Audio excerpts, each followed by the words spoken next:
What's going on, everyone? So with the new hard mode added to the game, so many of you have been asking, hey, how should I be spending my energy? What should I be thinking about as a free-to-play player? What are the best things to purchase? And should I even be purchasing certain things, etc., etc., etc.? So we're going to dive into kind of a bunch of things to know about the hard mode, some of the strategies that you're going to want to keep in mind, some of the things that aren't worth it, and some of the things that are worth it depending on where you're at.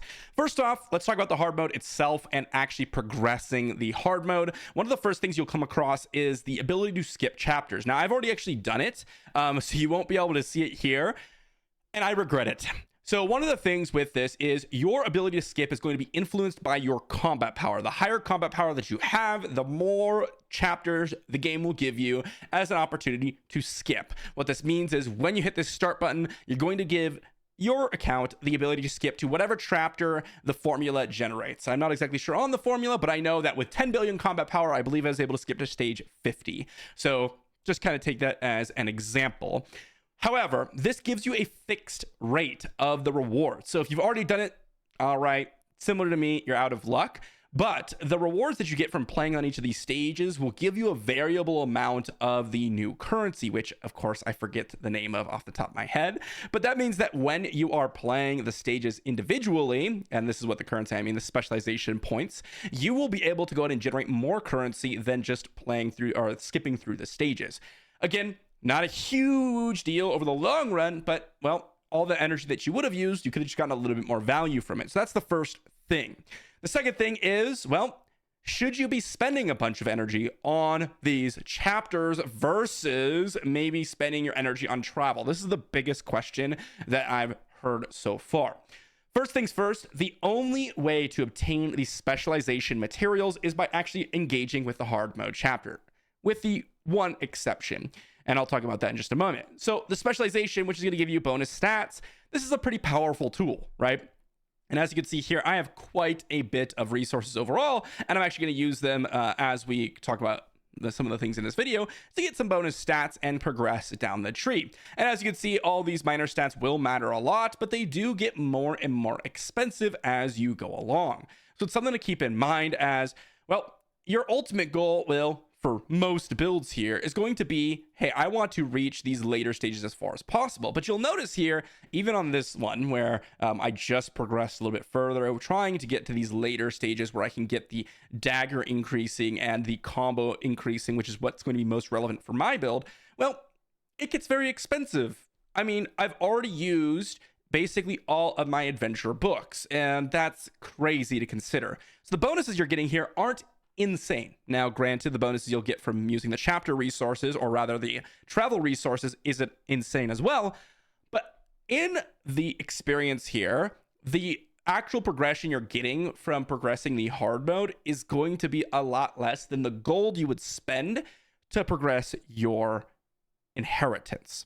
So yes, you can get some bonus stats, and yes, you should do the hard mode a little bit. And my recommendation, in order for you to gain as many resources and not waste too much time, because remember, there's a free resources in association with the hard mode, I would recommend like a 25-75 split, in that about 25% of your energy a day you should be spending in the hard mode, but the majority of your energy you should be spending on travel. This is for free-to-play players that are still progressing through the ghost inheritance for most builds. It's going to require a ton of gold, and the more gold that you have, the more likely you're able to progress further and further down. Not only that, but most free-to-play players, as long as you haven't progressed in a crazy amount, you're still going to have a lot of books available to you.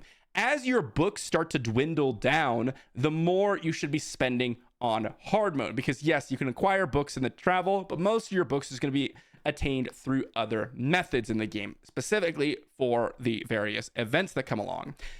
The exception to this is making sure you're getting your association points. This is very, very important.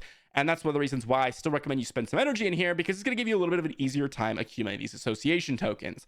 The way you get these association tokens without actually utilizing energy, and I went over this in a previous video, but you could join someone's invite here, and then make sure this box is selected. No stamina consumed. This is going to allow you to obtain the association points or the mutual aid tokens and allow you to spend them on legendary keys, wishing scrolls, etc. And even adventure books, which guess what, are going to be a nice way to pick up your adventure books and even the specialization points without you actually having to spend energy in this game mode because you need to spend energy acquiring more books, more gold to progress your inheritance.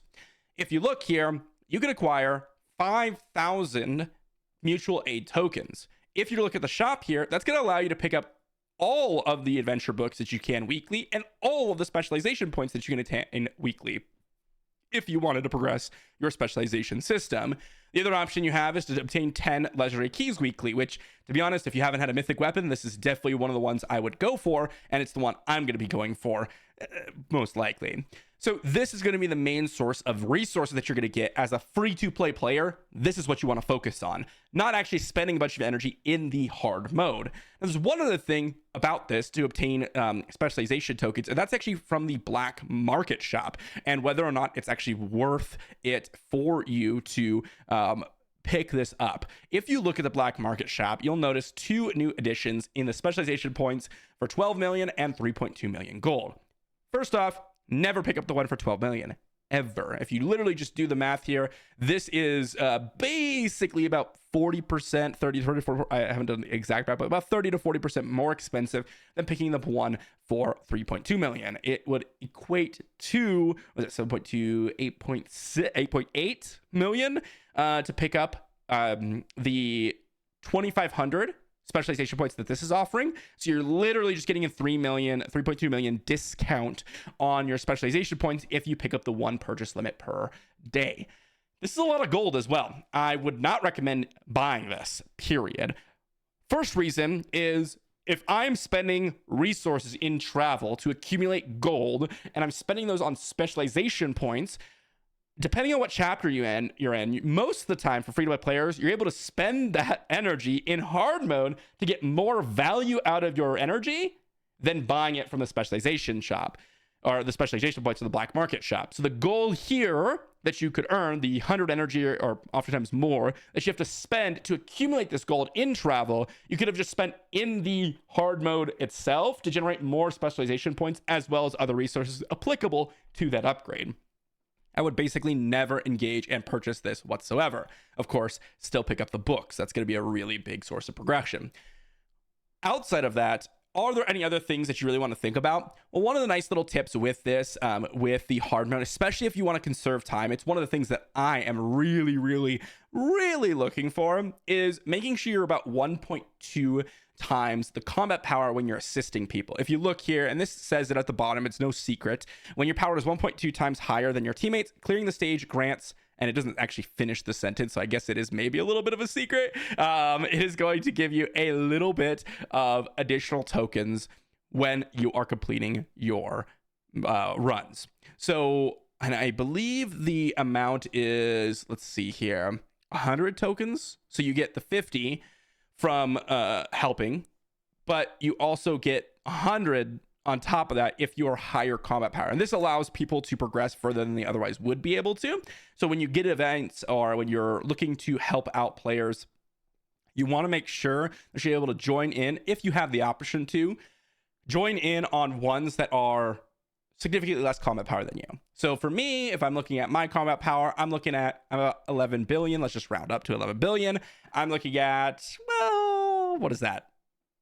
9 billion. So if someone's at 9 billion, that would be an additional 1.8 is 1.2%. So yeah, I'm over the 1.2 times the 9 billion. So if I join into a 9 billion or less combat power adventure, then I will suddenly get more association tokens, which is going to allow me to actually finish the weekly cap way quicker. This is really important for those of you that may not want to spend a bunch of time staring at this travel screen. It can be very, very obnoxious to try to find the battles to go ahead and help people out. So that's something to think about as you're going along. Now, again, this does reset weekly. So very, very important that you go ahead and try to do it as much as you can when you see it active. One other thing that I want to mention, if you want to save some time, again, a little bit of a tip. If you look at these chapter stages, you'll notice that they kind of have a cycle. So if we go back all the way to chapter 1, you could see that cycle. So chapter 1, 16 days. Chapter 2, 12. Chapter 3, 10. Chapter 4, 8. Chapter 5, 5 days.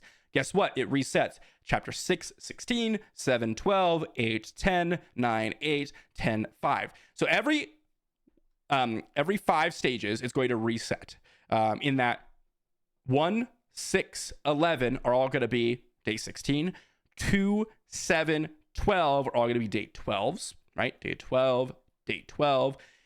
3, 8, 13 are going to be day 10s. So basically every multiple of 5, so 5, 10, 15, 20, etc., etc., etc., are going to be the shortest amount of time spent in the hard mode. This is a really nice tip just to go ahead and make sure that you're not spending a ton of time basically trying to farm whatever chapter is on that multiple of 5. So if I wanted to jump, let's say I want to jump to this chapter here, then I could select this chapter, and now, okay, maybe I'll get more invites, right? Because some people are wanting to farm the less long chapters, and it's most likely for the day 5, so 50 here, chapter 50, I am more likely to get more invites and be able to farm faster if I'm farming, just personally using my energy during this time, to farm faster in order for me to generate a little bit more time in my day. That's literally it. There's no like secret in that you're gonna get really, really increased resources for day 5. It's just that it's quicker to finish. So that's going to be a very, very nice way to save some time every single week, because this is a lot of time. In order for you to utilize this and actually take advantage of it, even if you're a free-to-play player and you're playing a lot, this is a lot of time. Okay, this is a lot of time. One other thing is, even if you have the 0 stamina checked, where I'm not going to spend stamina in this one for an example, you oftentimes will need, if you're looking at global chat, 15 stamina to join in the first place. So even if you're toggle for 0 stamina, it's going to register as if they are looking for that 15 stamina. So it's just something, if you're having a little bit of an error as you're running along, it can help you out a lot. But as I said, oftentimes, even though I said look for that 1.2 billion, sometimes it's a little bit common. Like if you're in the middle of the day and you're like on a Saturday or whatever, depending on your time zone and everything like that, it might be a little bit easier for you to find people that are inviting you for certain group events, right? Or these ones here. Other times, like for me, when I'm recording this video, it is like 9:30 Saturday PM. You know, most people, I mean, I'm on the west side of things. A lot of people are playing in different time zones. And what I've noticed is that it's very, very light in terms of interaction with the game. So just something to kind of think about. As of late, I've been trying to join in as many as I possibly can, just because it's not super common. Like I'm not able to just finish one and immediately start another. That's not kind of where my server's at. So just something to keep in mind, join as many as you can, especially if you're a free-to-play player. If you see a bunch of people inviting you and you have some free time, you're playing Capybara Go, ignore anything else that you could be doing for the day. Obviously, if you're not able to reach those things in the day, like if you don't do your dungeon runs or something like that, then obviously that's going to reduce your progression. But if you have enough time in the day to finish everything, and you're like, oh, I got some extra time, as soon as you see those events or invites to the hard mode, join them. You'll oftentimes not spend enough energy on your day-to-day. Again, if you're going with a 25 to 75 split, to actually go ahead and progress all of the association points that you can earn in a week. As you get later and later in the game and you need less books, less gold to progress the inheritance, etc., that's when you start to slowly shift your energy uses to like maybe 50-50 or 75-25, or 75% of the energy is spent in the hard mode stages. As for me, the ghost inheritance is extremely important. It is incredibly important, and I really need to get to Ghost Princess. So any additional gold or books that I'm going to generate, I'm going to want, and that's my focus right now. So 75% of my energy is going to go towards the normal mode, and then only just a bit of my energy every single day is going to go towards the hard mode. That's kind of how I've set it up. Everyone's going to be different. Every account's going to be different. If you're further progressed in the ghost inheritance or whatever inheritance you're using, and you don't feel like you need the books or you don't need the gold to progress the inheritance, then your decision on where you're going to allocate your energy can definitely change. And as I said, make sure you hit those multiples of 5, because I'm already on stage 5. And again, not each stage is created equally, but it would have been much faster to go that direction than join this 52, where I'm going to have a lot more stages to go through. 12 to be exact. Thanks for watching, everyone. Hopefully you enjoyed the video. It's just a couple of tips, tricks, strategies in regards to not only conserving your time, but also how to spend your resources as free-to-play players out there. And for those of you that have less time, a lot of these are going to really come in handy. So hopefully you're able to take advantage of them. Thanks for watching, and I'll see you all for the next one.